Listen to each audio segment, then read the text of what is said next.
Talk to Banner? No Banner. Only Hulk. Welcome back, everyone. It's Charlie. Spider-Man Brand New Day just hit theaters, so this will be our breakdown of the full movie, every Easter egg, every reference, how it sets up Spider-Man for the future of his solo movies in Spider-Man 5 and 6, how it sets up Sadie Sink's character for the future X-Men 2028 movie, how it sets up Avengers Doomsday, Secret Wars. There's so much Spider-Man and X-Men related stuff happening this year that fans will be eating good. The movie also sets up the future of the Hulk at Marvel and the Punisher, but to a lesser degree, it's mostly worried about the future of Spider-Man and Jean Grey. Careful for spoilers from the movie, we will be talking about the entire movie. The title Brand New Day is taken from the Spider-Man comics, where Doctor Strange has performed a spell to erase everyone's mind so they forget who Peter Parker was because he outed his identity during comic book Civil War, so the title is meant to flow with what happened in Spider-Man No Way Home. One of the other big changes that happened behind the scenes at Marvel and Sony after No Way Home is that Tom Holland became a full producer on the Spider-Man solo movies, so he got way more power, he earns way more money on the movies, and has way more of a say in what they're doing with the character. He and Kevin Feige prevailed in their desire to not do Sony's plan. Instead, the reason why it took them 5 years to make Brand New Day is because they wanted to give himself, like in real life, and the other actors and the characters in the context of the MCU, time to grow up, which is why this movie is set 4 years in the future, because they just lived so much life in that time. All for the purpose of making the movie feel like a much more grown-up Spider-Man dealing with more adult problems. For example, Kevin Feige joked that they took the first 20 minutes of Tobey Maguire's first Spider-Man movie and turned that into 3 MCU movies, so Brand New Day is like Peter in his life in the MCU after the first chunk of Tobey's first Spider-Man movie moving to his crappy New York City apartment. It is directed by Destin Daniel Cretton, who just did the Wonder Man series in the Shang-Chi movie and was originally hired by Marvel to direct Avengers 5 when it was still Kang Dynasty, before Marvel fired Jonathan Majors and pivoted to Robert Downey Jr.'s Doctor Doom, hired the Russos to come back, and they rewrote Avengers 5 and Avengers 6 to be Avengers Doomsday in a totally new version of Avengers Secret Wars. This is back during 2022-2023, so Destin Daniel Cretton said that he actually quit that job, the Avengers job, pretty early in the process when Marvel was changing all their plans, because in his own words, he said that he didn't feel like the right guy to do what Marvel wanted to do with Kang and Avengers 5. Then he started developing Shang-Chi 2, and during that process, Kevin Feige and Sony decided that he was the perfect guy for Spider-Man, and Spider-Man to them is a much bigger priority, making much more money than the Shang-Chi movies, so we'll see if they ever make the Shang-Chi sequels. My poor guy Shang-Chi can't catch a break. Because his Spider-Man Brand New Day movie worked out so well behind the scenes, Sony and Marvel have said that they want him to stay on for Spider-Man 5 and 6, so if you really like what he did with this movie, it does sound like he will continue with the sequels eventually, but they didn't say exactly what the timing on that's going to be when we'll see Spider-Man 5.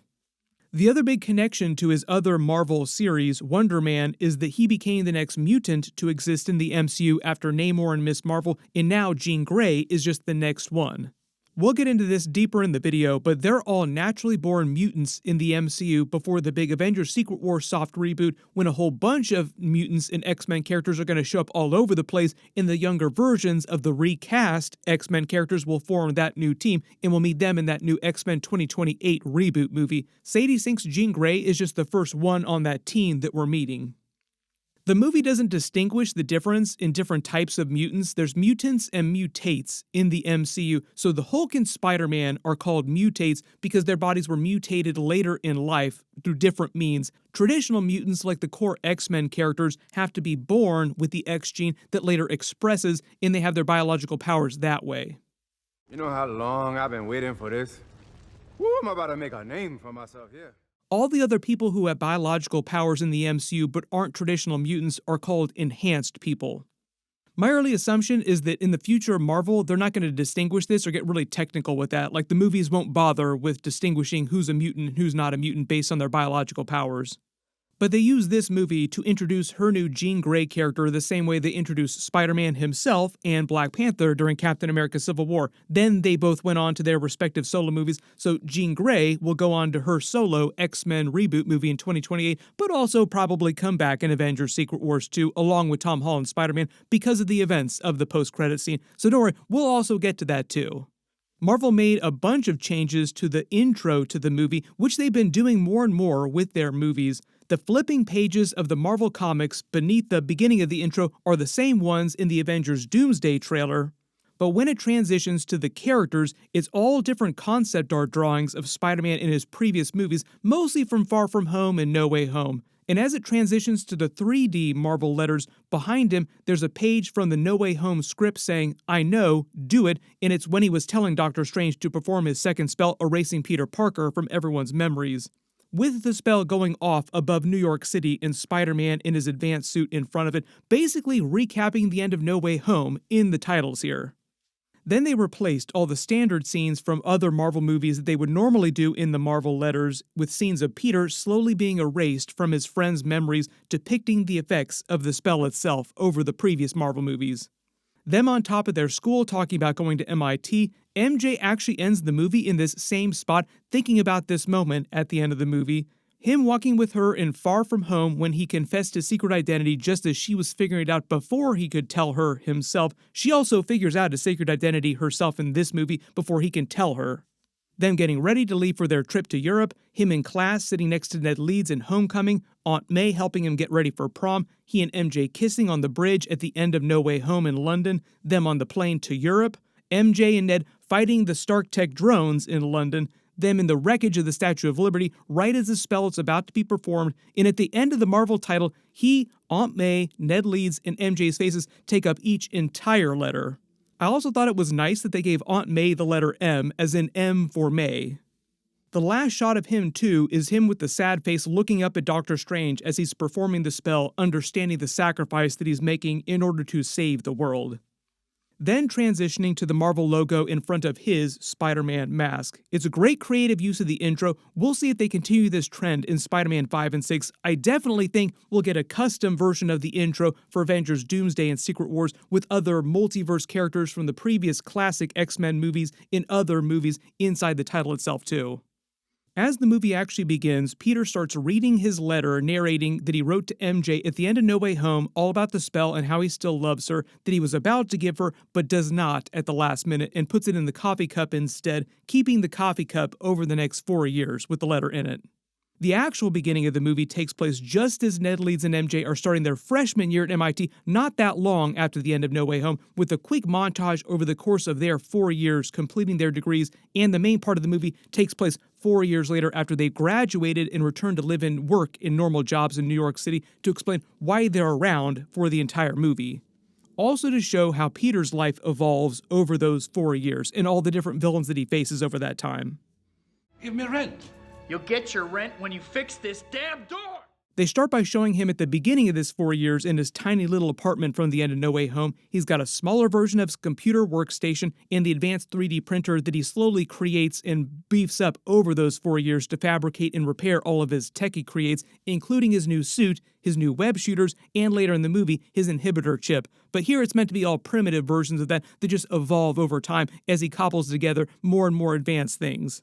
We even got a much better look at his actual workstation, and it looks like the RAM isn't plugged in anything, like it's just glued to the side of the fabricator here, and he's got an old GPU hooked up. So the funny thing is that in today's current tech parts crisis, it's really hard to actually find parts for cheap. The RAM and the GPU are probably the most valuable thing he owns by far.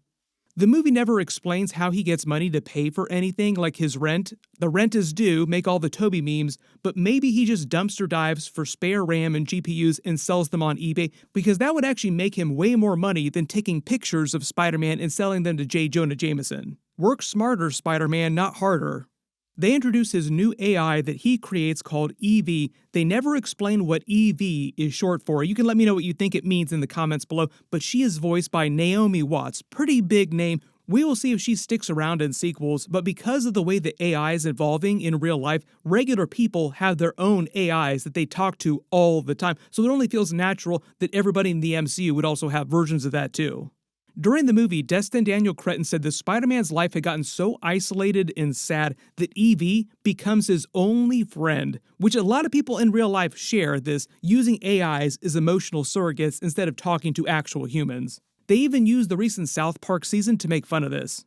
They mostly use these quick early scenes to show you how smart he is. He is a science bro, and that he's able to create all these things in the movie on his own. Then later with a little bit of help from MJ, who also has an advanced degree from MIT like Ned Leeds. So she's meant to be just as much of a science bro as him and Ned Leeds, who gets even smarter while he was at MIT. They come back to the city, implying that they're going to be working at big tech firms. There are many inside the MCU, like Stark Industries, Pymtech. During the X-Men era, they can introduce more from the comics too, even from the Spider-Man comics, like a MCU version of Oscorp. When he finds the letter in the coffee cup in his desk drawer, there's also some medicine. It's meant to foreshadow his headaches getting worse and worse as the stress of being so isolated takes its toll on him, and he starts to go through his spider evolution.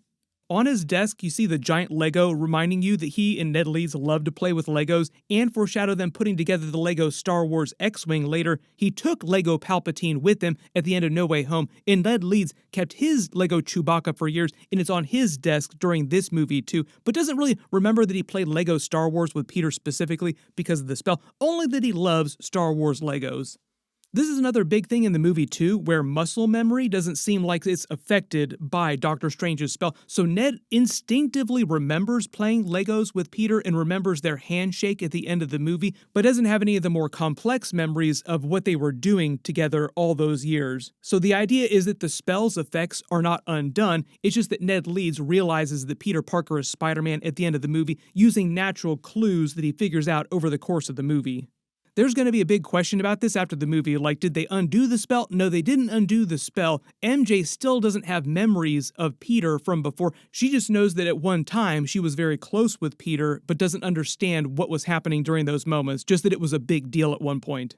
They introduced Spider-Man's new Samsung flip phone. In the movie, they changed everybody's phones and devices, like literally every person in the movie is now also using Samsung products because Samsung paid Sony and Marvel a dump truck of money to get into this movie. There are many product integrations like this in the movie. Some of them are more egregious than others. Shut up. It's part of the way that studios, including Marvel, pay for their big mega movies. Spider-Man Brand New Day cost over $225 million, not including the marketing, so they made a ton of that money back before the movie ever hits theaters by selling these product integrations. It's also one of the ways that studios hedge their bets in case a movie bombs at the box office, they can still ultimately wind up breaking even or even turning a little bit of a profit. Just jam a whole bunch of ads into the movie, that's all you gotta do. Peter then starts following Ned Leeds on Instagram and basically stalks them on his social media account over the next 4 years, watching their journey through MIT. We get our first scene of him web-slinging around the city, stopping villains, and they use this to showcase his new suit and the much more practical way that they filmed the movie and built his suit itself. They did most of the movie as practically as possible, so he's really running around in the movie wearing an actual physical suit, unlike previous Spider-Man movies, where yes, he did have a suit that he wore on set, but most of the suit in the actual final version of the movie wound up being a visual effect. They even filmed inside the mask, you can see it rippling in the wind, and it just looks so much better than the previous MCU Spider-Man movies. I'm so happy with the way that they changed how they actually film the movies and make them. During the movie, Peter is inspired by Tobey Maguire and Andrew Garfield's Spider-Man suits with his new logo. The new designs in his suit are all based on their suits, and in real life, Tom Holland also said that he wore both of their suits on set just to try them out and said that both of them, the cloth suits, felt way more comfortable than his MCU suits ever did. As he finishes reading the letter based on the script pages they released publicly, Peter had misinterpreted Aunt May's great power, great responsibility speech, thinking that because of his abilities, he had an obligation to only be Spider-Man 24/7 and push away all of his friends, his close connections, the people that he loved, to keep them safe. But in reality, we see during his memory of Aunt May a couple times in the movie that Jean Grey herself also watches because she jumps into the memory. Aunt May is telling Peter and then Jean Grey that it's his friends and their love for him and his relationships, Jean Grey's friends and their love for her, that will sustain them in the hard times and forms the core of who they are as people, and they can't lose that. The movie basically states that the most important thing in life by far are human connections. And the threat to Peter in this movie is that he's about to forget that, and it causes his spider transformation as he slowly begins turning into more of a spider than a man. Tom Holland also said that they did explore the idea of him going full man-spider from the comics in the movie, but they wanted to keep it PG-13 and little kids to be able to go see it. And Man-Spider really gets into rated R body horror, which they did during Nicolas Cage's live-action Spider-Man Noir series. If you could imagine that, that's not something that you would show to like a little kid. So maybe in the future we could still see Tom Holland Man-Spider, but I'm not going to hold my breath for that. But this is also why later in the movie, they say Peter will eventually forget who Peter Parker is, just like everyone who was affected by the spell. Like, he'll slowly lose himself. In the movie, Jean Grey's storyline is also meant to be a parallel for this. She would theoretically turn into the world's most dangerous villain, like the Sentry when he goes full void and loses his sense of self. World-ending threats, but because we're talking about Jean Grey, think full Dark Phoenix. But in the movie, she has not been bonded with the Phoenix Force yet. Then this first part of the movie where he's stopping villains is where they start replicating all the comic book covers. Destin Daniel Cretton said that there were over 50 comic book covers on their inspiration board for the movie. Not all 50 wound up making it into the movie, but a lot of them did. The first one is for Amazing Fantasy number 15, the very first appearance of Spider-Man in the comics. They were actually members of the Manfredi crime family that he's taking down here, who is Silvio Manfredi, Silvermane. Later in the movie, he and MJ also stand behind a Silvermane neon sign, so this confirms that Silvermane does exist in the MCU. Maybe he'll be a bigger villain in the future, and they just use Silvermane as a character during the Nicolas Cage live-action Spider-Man Noir series, but that was set in a different universe. You see, Riley, that's the difference. We meet Jean DeWolf, a detective from the Spider-Man comics who is the chief of police in the movie. Spider-Man ends up becoming friends with her over time and a great asset to the police force who rely on him to help take down villains.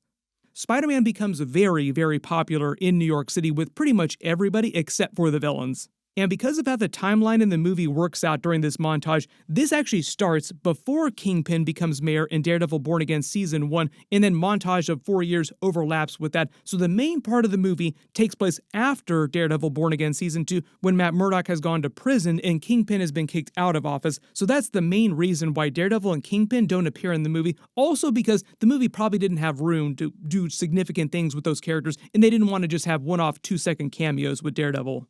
But Kevin Feige did imply that they could all appear in Spider-Man 5, so for those of you that want to see Spider-Man vs. Kingpin, think Spider-Man 5, Spider-Man 6. He stops to leave flowers at Aunt May's grave on a regular basis in the movie. This is also the same bodega where he runs into Ned Leeds later on a regular basis because both of their apartments are nearby. He slowly starts getting more and more wrist pains, foreshadowing his organic web shooters developing over time. This woman who lived next to him with the blonde hair also is not Gwen Stacy. I saw a ton of questions on my videos about her. She's more of a random, normal, nice girl, like Mr. Dickovich's daughter in the Tobey Maguire Spider-Man movies. Just a nice, normal girl who happens to live near Peter. In the movie, he tries to avoid her because he doesn't want to get close to anyone, and they use it for jokes later in the movie when he steals her juicy couture pants in the women's top. Like, is that my clothes that you're wearing? After this, in order to isolate himself even further, he moves to the top of his building in the attic that's been abandoned, and it's even crappier than his tiny apartment, so he fixes that up over the next few years to explain why he's living in such a big apartment in present day. He then uses the extra space to also expand his workstation and setup. He fights Scorpion during the winter, wearing his jacket, also from the comics. Andrew Garfield's Spider-Man also wore a jacket kind of like this too. And they replicate the Scorpion cover in Spider-Man Adventures number 2. He also has his full mechanical Scorpion suit, but the movie never explains where or how he gets it, presumably from a larger villain like Tombstone or maybe even Kingpin. Speaking of which, next big comic book cover, him versus Tombstone in Amazing Spider-Man number 142. He is played by Marvin Jones III. He's only in the movie for this short cameo. Maybe they can do something more with him in future sequels. They do the Boomerang cover, Amazing Spider-Man number 345, the Tarantula cover, Amazing Spider-Man number 134, the Ramrod cover, Amazing Spider-Man number 221. The actor who plays Ramrod also said a lot of his scenes were cut, and a number of other big actors in the movie got their scenes cut too, so it sounds like they actually filmed a lot more scenes of this montage early in the movie with the comic book covers. Maybe they'll add some of them to the Blu-ray. Then he fights the Hand. Their comic book cover they're doing is actually a Hawkeye cover from New Avengers number 27, and they set up the idea that since the events of the Netflix Defender series and Spider-Man taking them down here, the Hand started working for Damage Control, who gave them a pardon in their prison sentence in exchange for their work. Daredevil probably not happy about this. On his villain chartboard on the wall, he's got Aunt May's words from No Way Home and from the comics, great power, great responsibility. Sheila, then from Daredevil Born Again, has since become the new mayor of New York City after Kingpin leaves and gives him the key to the city. They do another ad integration with Little Caesars Pizza. For a while, there was also selling special Spider-Man themed pizzas you could buy in real life. Making all the Tobey Maguire jokes, it is pizza time. Pizza time. Spider-Man then talks to Jean DeWolf about Frederick Foswell, who's a reporter at the Daily Bugle by day and a criminal big man by night, and also a member of the Enforcers team, Spider-Man's first big villain team-up group that he ever faced in the comics, long before the Sinister Six ever formed.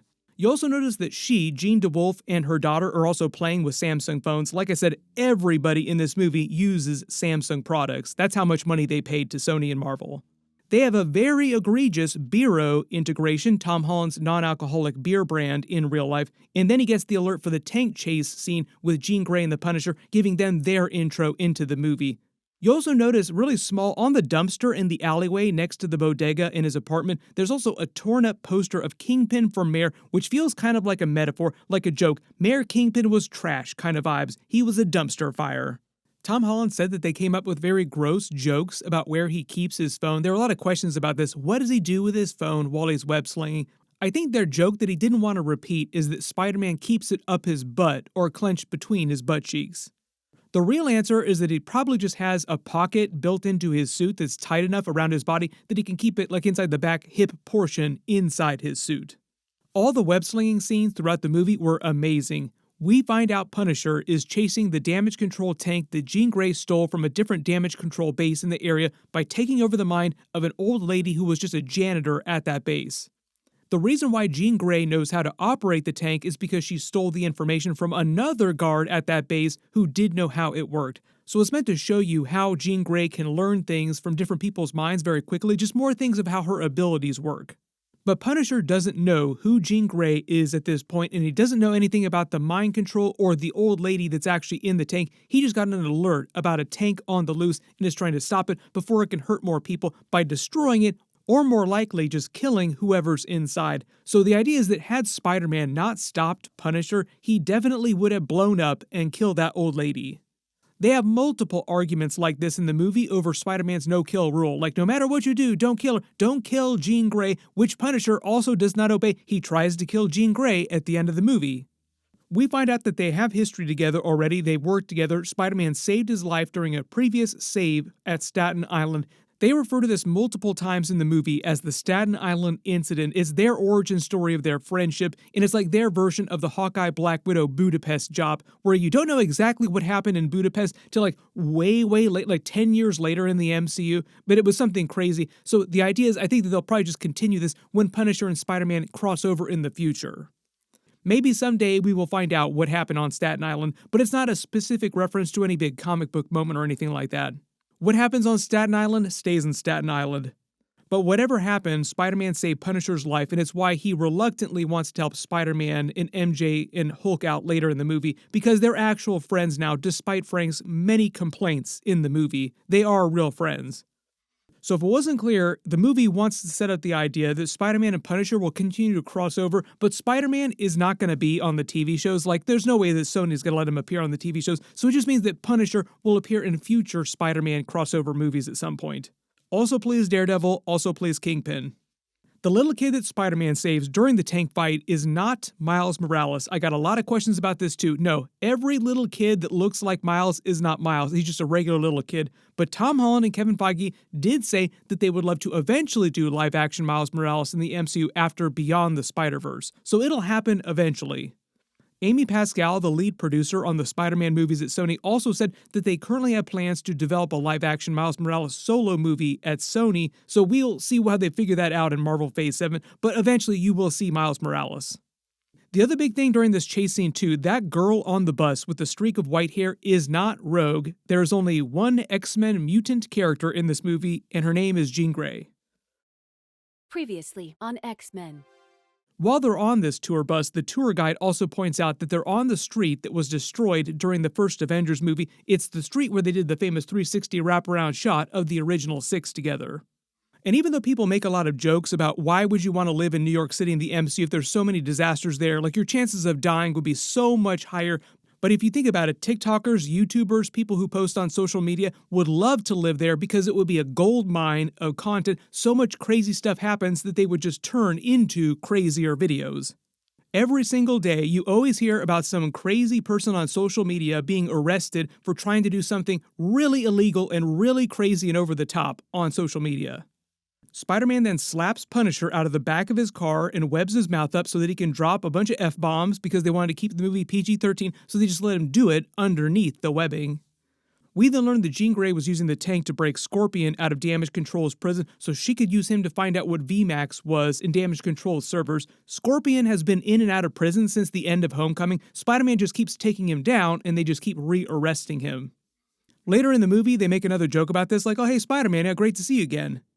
The VMAX MacGuffin in the movie is actually revealed to be a room that Jean Grey is looking for where Damage Control experimented on her sister Sarah Grey, killing her in the process. In her sister's memories, she saw a blurry VMAX logo and had been searching for it. Then discovers, once Damage Control starts experimenting on her in that same lab in the room, that the VMAX her sister saw was actually just the vents above the chair where she had been trapped the whole time. And VMAX is actually VentsMax, as in ventilation system of the laboratory. I likened it to the Star Trek The Motion Picture Voyager 1 reveal. Everybody thinks that V'ger is this crazy monster when really it's just a probe, Voyager 1, that was sent out by Earth a long time ago and its nameplate got obscured so they couldn't read what the actual name was. This is also to reveal William Metzger in Damage Control as the real villains of the movie who had lied to Spider-Man earlier about what was really going on with Jean Grey. So we'll get into this in a second too once they capture her. But essentially it's the idea that Damage Control is trying to replicate mutant powers, which I think is leading to them eventually creating the Sentinels that can also replicate mutant powers like the ones in Days of Future Past. So I do think that Damage Control will be like a really big anti-mutant organization in the mutant era of the MCU and Marvel Phase 7, like all the X-Men movies. And William Metzger at the end of the movie escapes, nobody knows where he went, so he'll also probably come back as a bigger X-Men villain in the future too. They mostly use this early tank prison break scene to demonstrate how Jean Grey's telepathy works at this point in the movie. So they explained that it was her sister that taught her how to mind hop, which is what they refer to it as, but the reality is that Jean Grey is far more powerful as an Omega-level telepath in the comics than her sister's lessons and were holding her back, so it took the trauma of William Metzger to push her past her natural limits. So in the future, they don't need to do the mind-hopping visualization of how her powers work, but maybe they can use it a couple times just to be funny. But I don't think they're going to be doing it like this in the future, because by the end of the movie, she can control anybody in a wide radius, like a lot of people all at the same time. So it doesn't make sense to do the mind-hopping visualization anymore. To her in the movie, it's kind of like learning to ride a bike, then like really quickly after that, learning to do an entire Tour de France like a champ. When Jean Grey says that Spider-Man is the only one who can detect her, what she means is that because of his sixth spidey sense, he's able to detect when she's controlling someone else's mind, whereas normal people just can't tell the difference. And she learns that she's not powerful enough to dominate his mind in this state. She only catches a glimpse of his memory of Aunt May giving him the superhero pep talk, which he shows her later in the movie. This scene is meant to be right after the Spider-Man Homecoming post-credit scene where Aunt May funny discovers that he's Spider-Man, drops her own F-bomb, then comes back in soon after that to give him a proper chat, so like it's right after that post-credit scene. In context, she was telling him a version of the great power, great responsibility speech without literally saying those words. And also telling him that the most important thing in his life were his relationships with his friends, his loved ones, the people that care about him. They help form the core of who he was as Peter Parker, and it didn't matter that he was a superhero or he had powers. He was special just because he was Peter Parker the person. And it was important to remember that, no matter how crazy things get with all the Avengers level stuff in the future. And they use this in the movie to give Jean Grey the same therapy session because her storyline is meant to parallel Spider-Man, with both of them becoming very isolated and driving them super dark and just making them remember that there are people that care about them and it's important to reach out for friends and ask for help when you need it. Spider-Man then goes to find Yelena Belova to get help learning what VMAX is and what's going on with Jean Grey. When he's riding on top of the subway here, that feels like a Tobey Maguire Spider-Man 2 reference. In the background, you also spot a BMW ad. That's another paid integration. BMW probably paid them millions of dollars for that. And we find that Yelena Belova spends all of her time when she's not with the New Avengers on a mission, hanging out at a Russian bathhouse, just soaking in tubs and just chilling out, which I would probably do too if I were on the New Avengers. I wouldn't want to hang out with them all the time anyway. She also establishes the timeline of Avengers Doomsday and the Incursions too, and where this all fits in the timeline. She doesn't know Spider-Man's secret identity because of the spell, but she does like him, so she just messes with him a little bit of teasing just for fun. She also says that because he's ground-level, friendly neighborhood Spider-Man, all of his Jean Grey stuff that he's dealing with are small potatoes, and she said the New Avengers are worried about big potatoes, which are the Incursions in the Avengers Doomsday stuff. But this scene is meant to take place before the events of the Thunderbolts post-credit scene and the Avengers Doomsday trailer, where we actually see them meet the Fantastic Four characters getting off of their ship. And it does take place after the end of the Thunderbolts movie and after the end of Daredevil Born Again Season 2, so there are a couple references to those things as well later in the movie.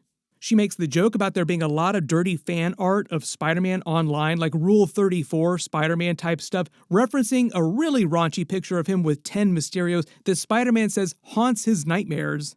They do refer to Yelena as the Black Widow in this movie, so she has fully taken Natasha Black Widow's place in the MCU at this point. She gives him enough information to follow the Jean Grey leads in the VMAX MacGuffin. She also references the Red Room and the Black Widow style of mind control that we saw in the Black Widow movie, but she says it's more like possession with Jean Grey, which is to set up Jean Grey's possessing people's minds and how her powers work differently. Spider-Man goes to Damage Control's headquarters to ask William Metzger for information, and they set up the idea that Damage Control has been beefing up its weapons and defenses recently, basically trying to adapt other people's weapons, alien technology, for their own use. Like I said, eventually probably culminating with the collars that Spider-Man helps them create, the power-dampening collars, and the Sentinels eventually someday. But this is how they have Shocker's gauntlets there at the office, the Chitauri head in the jar that Punisher sees later.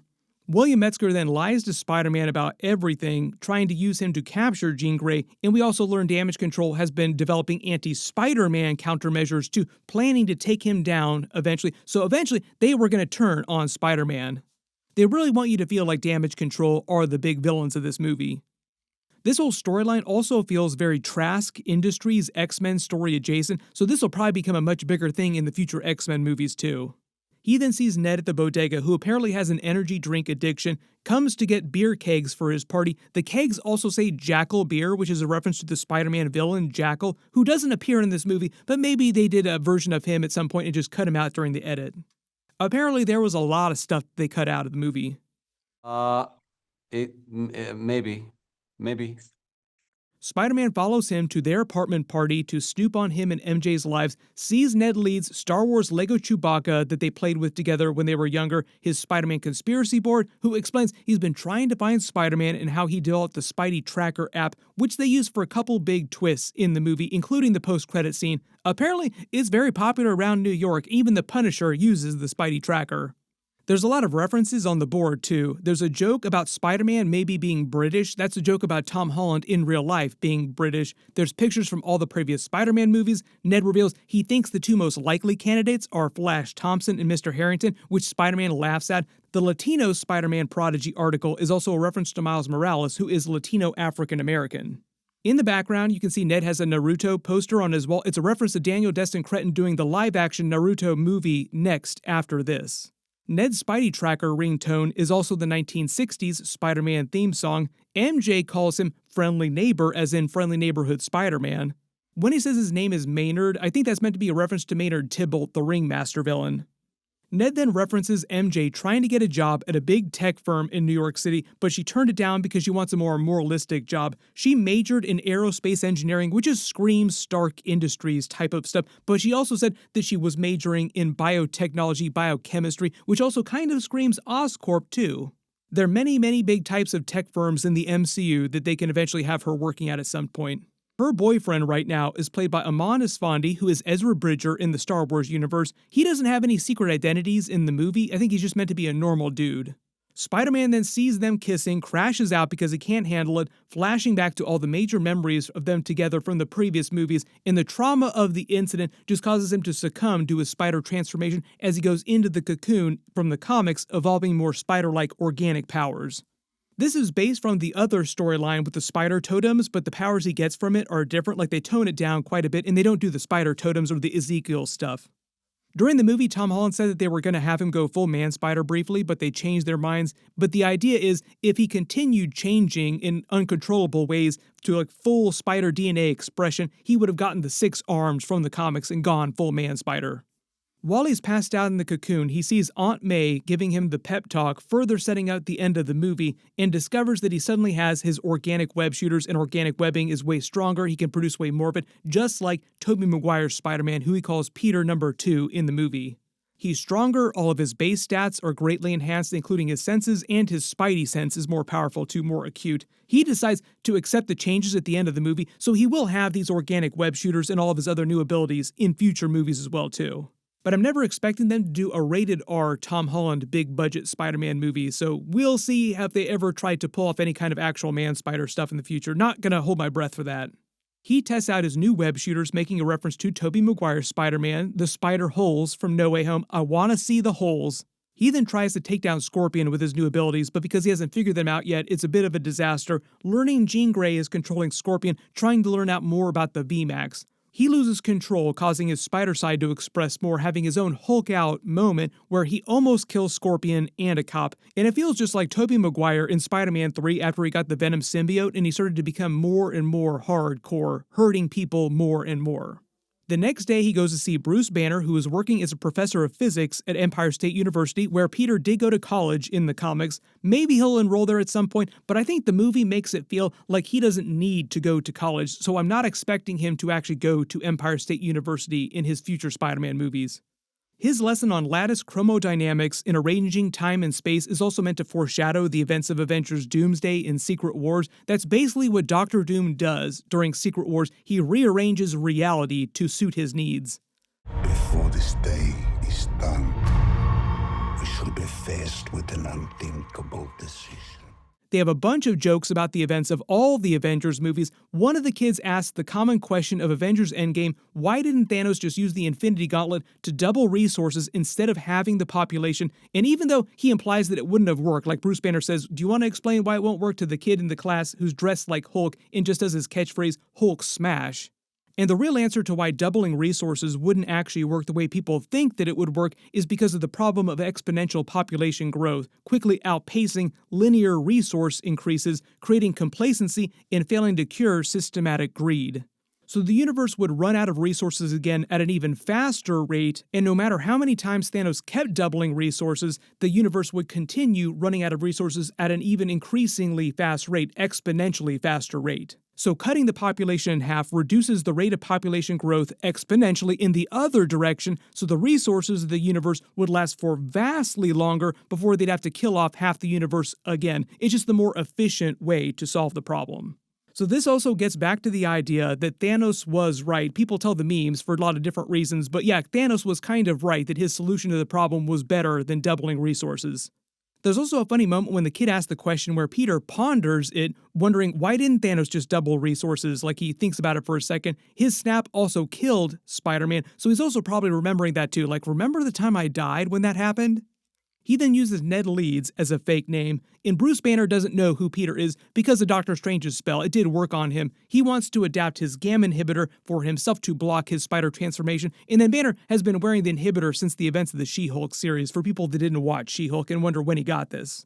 He also sets up the moralistic question that maybe Spider-Man's evolution is supposed to be happening and it's a good thing and he shouldn't be trying to stop it, and the dangers of creating a universal inhibitor. So the movie kind of turns Spider-Man into an Oppenheimer-like character, creating a nuclear-level weapon that's going to be used to hurt a lot of people in the future. So you just imagine how guilty Spider-Man is going to feel in the future of the X-Men movies.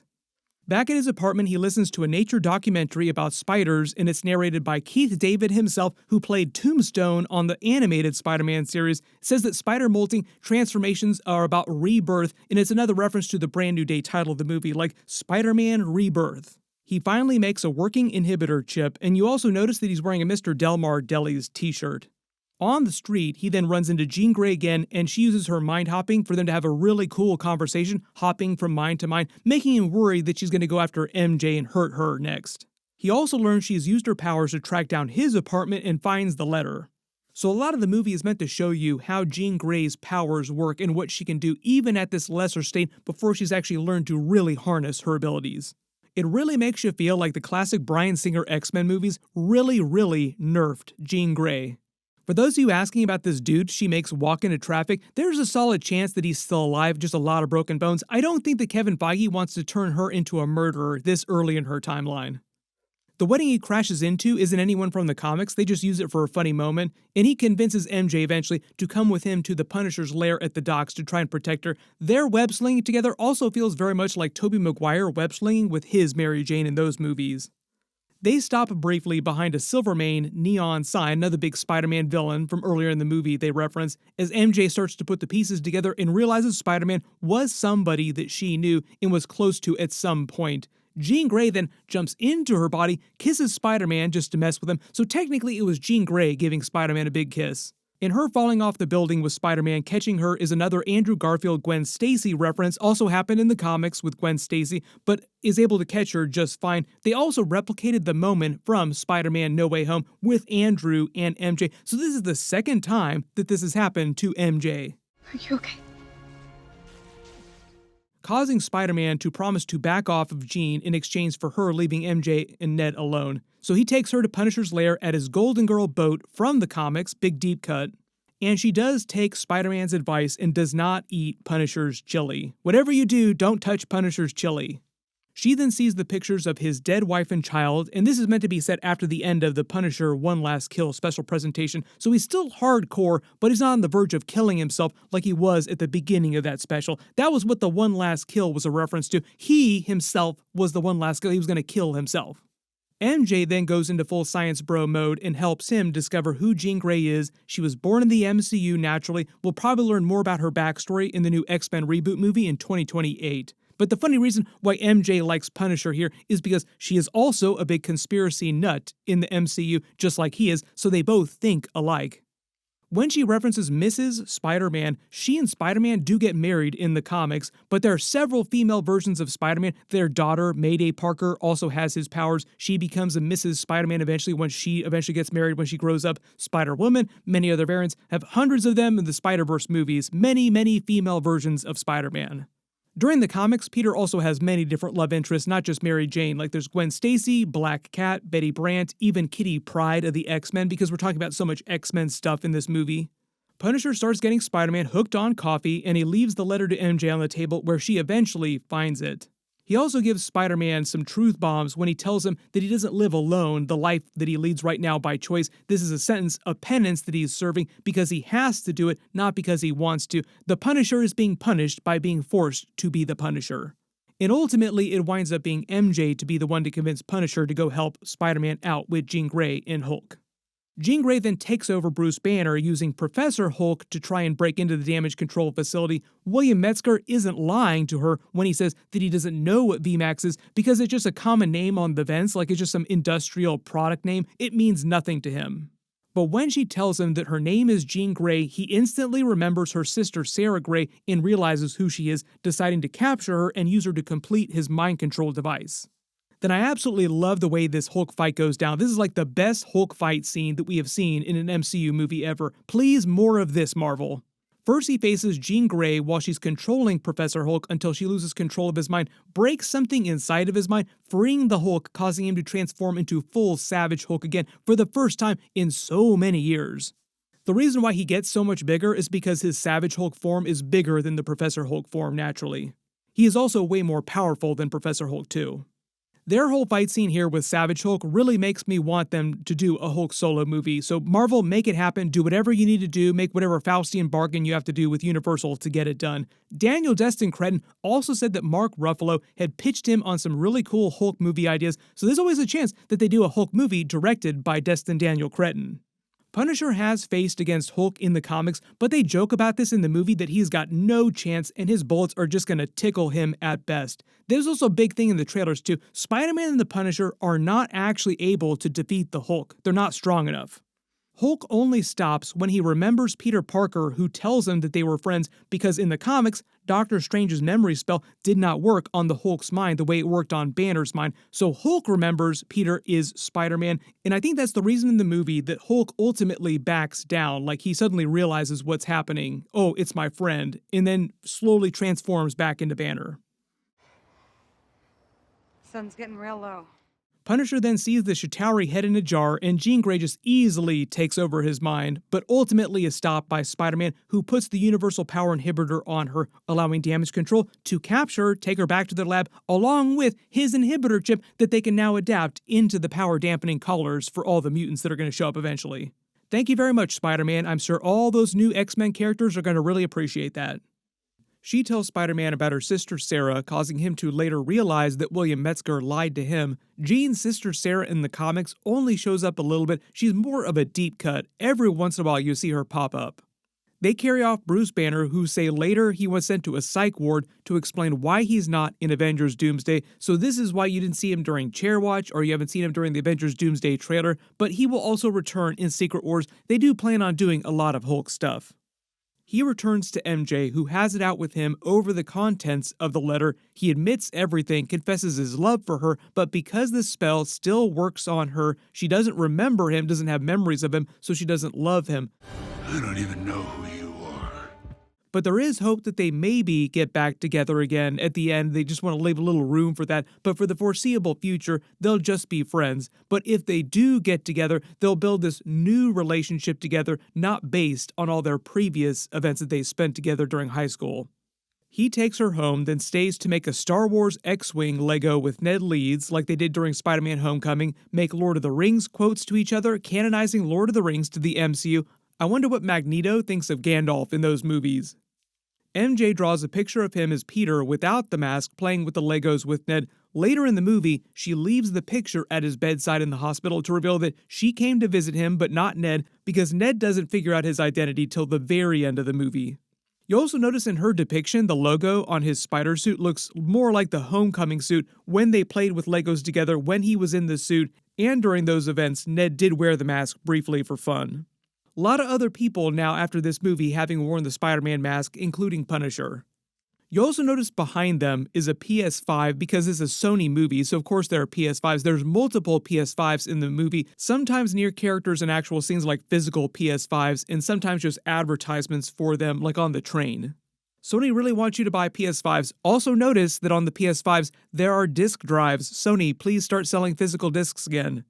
He video chats Yelena again. Her handle is Macaroni Fiend 1001, a reference to the Hawkeye Kate Bishop macaroni scene. The logo on the screen is also for the new Avengers. She gets a little emotional when she learns that Jean Grey lost her sister because it reminds her about losing Natasha in crashing out trying to kill Hawkeye because she blamed Hawkeye for Natasha's death during Avengers Endgame.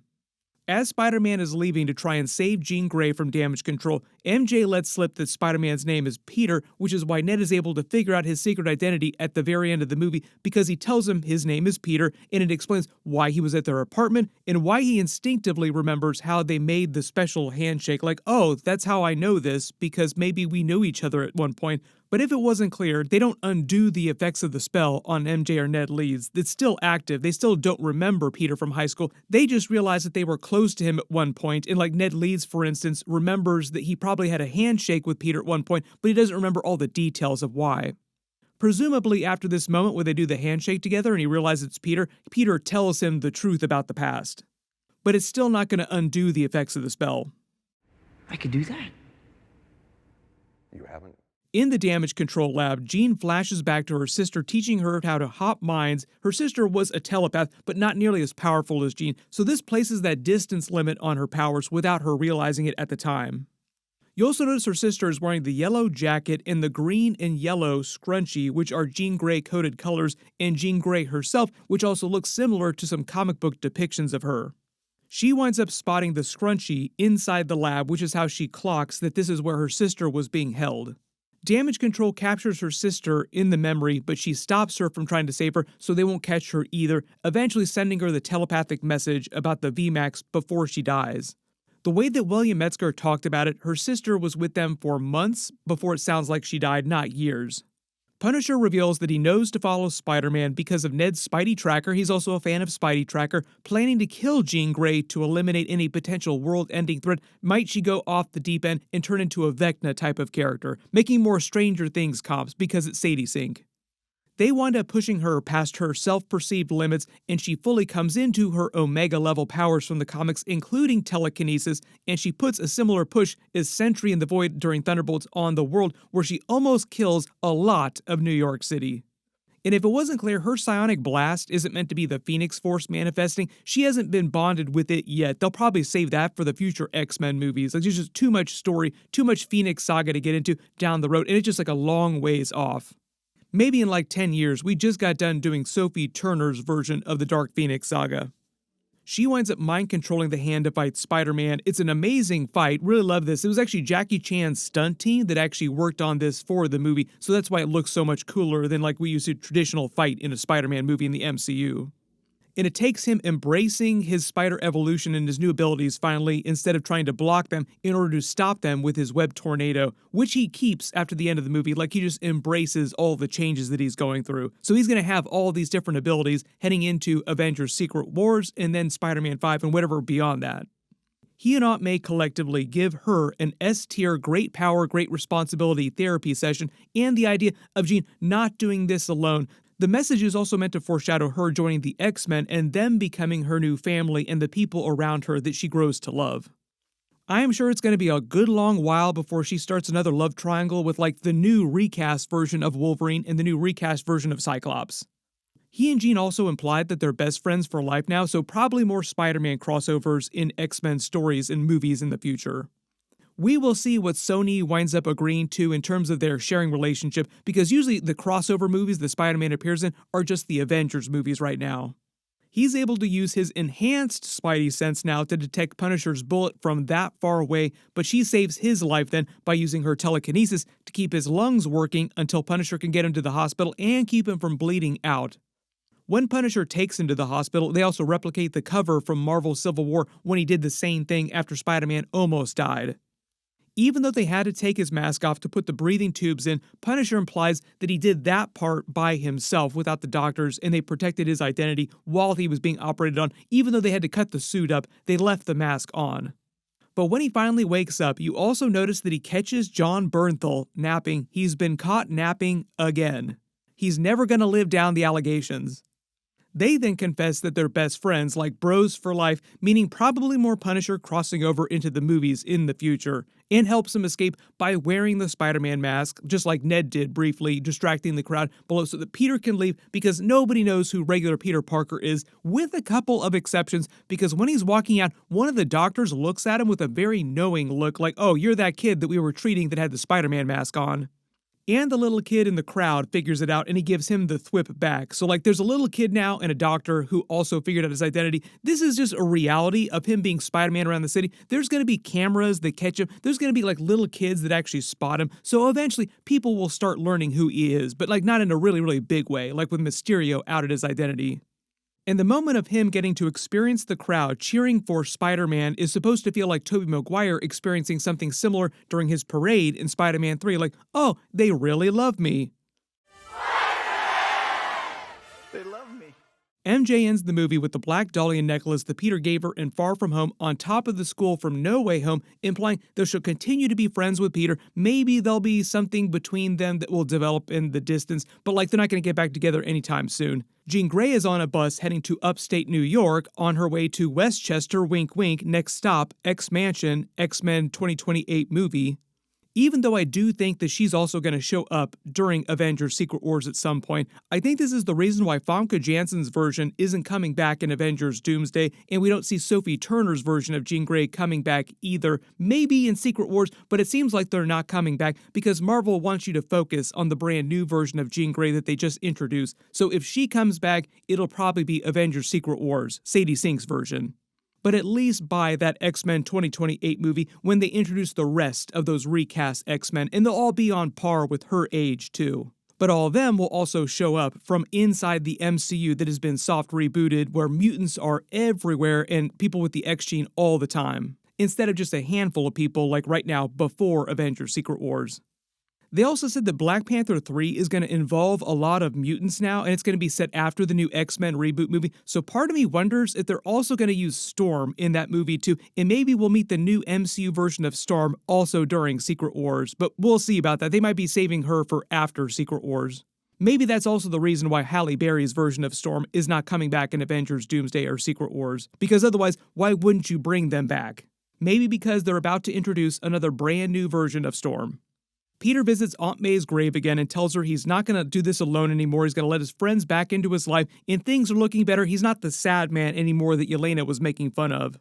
Meets Ned in the bodega, and like I said, gives him the special handshake, and Ned slowly comes to realize that he's the Peter who is Spider-Man because he's the kid who he saw at the party, who also knew about Spider-Man, and also sounds just like the Spider-Man that he was building Legos with. So the idea now is that Ned and MJ will just continue to be his friends, hanging out all the time, and Ned will become his man in the chair again. Also kind of MJ too, because it seems like she really has some science bro skills. But it'll be them building a totally new relationship as friends, as adults together, because they still don't have the memories from high school. The spell is still active. During the actual end credits, they have random scenes across New York City of friends all hanging out, couples together, to flow with the theme of the movie that the most important thing in life are human connections and relationships. That's like the message of this movie, that the most important thing are your friends and your family.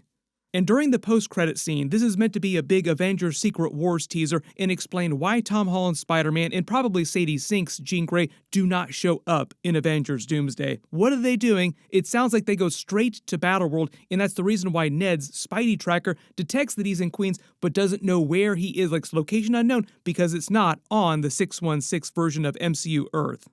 It sounds like Battleworld in the movie version of Avengers Secret Wars is going to be a combination of the three worlds that we see in the Avengers Doomsday trailer: the X-Men's world, the MCU, and the Fantastic Four's world, with a couple other survivors from legacy Marvel movies before the MCU days, or people like Andrew Garfield from his Amazing Spider-Man universe.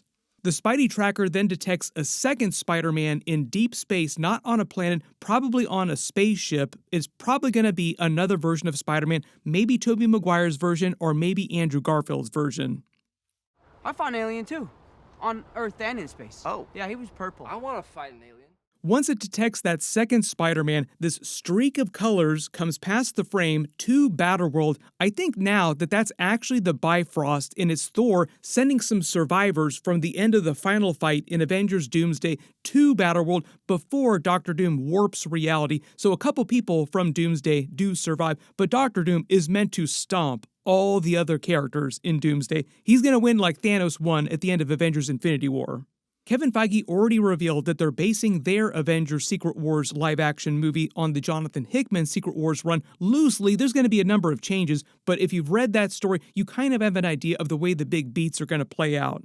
So it's likely that Peter wakes up on Battleworld without realizing that he's on Battleworld, and he just starts noticing things are different, people that he thought were dead might be alive again, people that he didn't expect to see are suddenly all around him. Like, wait a minute, where'd you come from? I thought you died a long time ago. Oh my gosh, there's this other version of me, Peter number 3, that I hung out with during my previous movie. There's suddenly an entire country full of Hulks. Where'd they all come from? Then the stars all around the second Spider-Man signal shift and reality warps, and I think that's meant to represent Doctor Doom becoming God Emperor Doom and using all this power that he's taken across Avengers Doomsday and before the movie to warp reality and make it the way he wants, creating Battleworld. So a lot of the progression from Avengers Doomsday into Avengers Secret Wars is meant to feel like the change-off between Avengers Infinity War and Avengers Endgame, where you have some characters that stick into Avengers Endgame, but for the most part it involves a different group of characters that they didn't feature as much of during the first movie. But this is also why right after the post-credit scene, it also says Spider-Man will return. It doesn't say, like everybody else recently, Spider-Man will return in Avengers Doomsday, because he will not return in Avengers Doomsday. He will return in Avengers Secret Wars, but Marvel isn't ready to reveal Avengers Secret Wars yet because we haven't even seen Doomsday yet. Recently, on all the other major Marvel Twitter accounts, they said so-and-so will return in Avengers Doomsday, but you notice some of the characters they didn't change that for, like Captain Marvel's doesn't say Captain Marvel will return in Avengers Doomsday, even though she will probably cameo in that movie in some way. So you also have to remember Marvel's regular penchant for being misleading with the information they give you so that you're not really thinking about things that might be spoilery. They don't want to reveal too much too soon. D23 is happening in August. I don't expect them to reveal the cast of the new X-Men reboot movie this year. They'll probably wait till after Avengers Doomsday to start talking about that. Next year, too, the only movie they're releasing is going to be Avengers Secret Wars. So probably going to hear a little bit more about the new X-Men movie. It's releasing in 2028, so they'll have to start filming it next year. So they will have to announce that cast at some point. Otherwise, it is going to leak out pretty soon. And now that Spider-Man Brand New Day has hit theaters, hopefully they'll start talking more about the deleted scenes, like other big ideas that didn't make it into the final movie. They've already started talking about a number of them. Everybody post all your reactions in the comments below and let me know if you spotted any Easter eggs or references in the movie that I didn't talk about during the video, or you have specific questions that you want me to address in my bonus videos. There are a bunch of other Spider-Man videos that I'm working on right now, like the deleted scenes from the movie. There were many alternate endings, as well as specific things from the movie. If you have any special requests for particular bonus videos or things from the movie that you want me to talk about in my bonus videos, just let me know in the comments below and I'll try to do them. Spider-Man fans and X-Men fans eating really good this year. So everybody click here and here for all those videos. I'll update the links as soon as I post those. Thank you so much for watching, and I'll see you guys in the next one.